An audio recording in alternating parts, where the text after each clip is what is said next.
Hello, I'm Emma Soutar and I'm the trainer at the Centre for Child Protection here at the University of Kent. I train professionals to use our interactive child protection simulations that were developed by Professor Jane Reeves and Professor David Shemmings. Our grooming suite comprises of looking out for Lottie, behind closed doors, Zach and young Zach the gamer. These are robust, research-based, preventative education tools that enable teachers and child protection professionals to confidently tackle difficult issues such as grooming and exploitation. Looking Out for Lottie is the centre simulation that tackles child sexual exploitation. It does this by following the fictitious social media pages of 14-year-old Lottie as she's groomed by 18-year-old male Jack. We follow her story along her 7 different chapters, and then in the 8th chapter we see Jack the groomer up until the point where he met Lottie. In Lottie's first chapter we see in her social media pages on her iSocialLike page, there's also hashtagged, pictogram, and then as we move back to the iSocialLike page we can see there are photos, there are posts, there are comments. There's also a mood bar that runs alongside.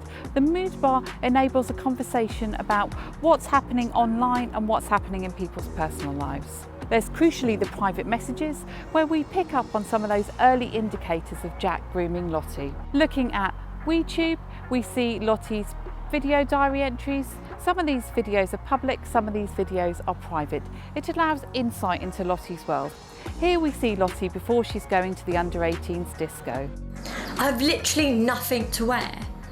So we're at the cinema, right? And Louise told me about this under-18s night at Mojo's.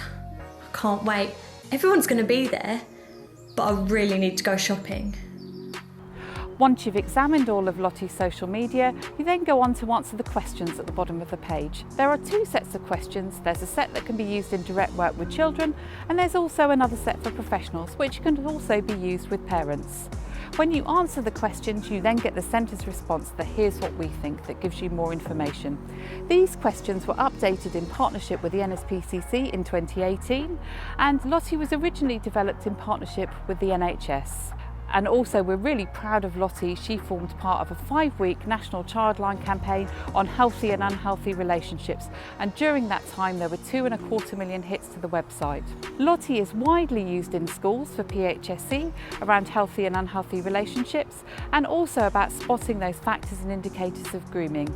It can be used in whole class settings or in small group work. It can be used one-to-one by residential care staff, also by social workers in healthcare settings, with midwives and school nurses and health visitors. The training typically takes place over half a day, either face-to-face or online. You then have a licence to use Lottie either in direct work with the children that you work with in your professional life, or you can use it for awareness raising with colleagues, or indeed even for workshops with parents.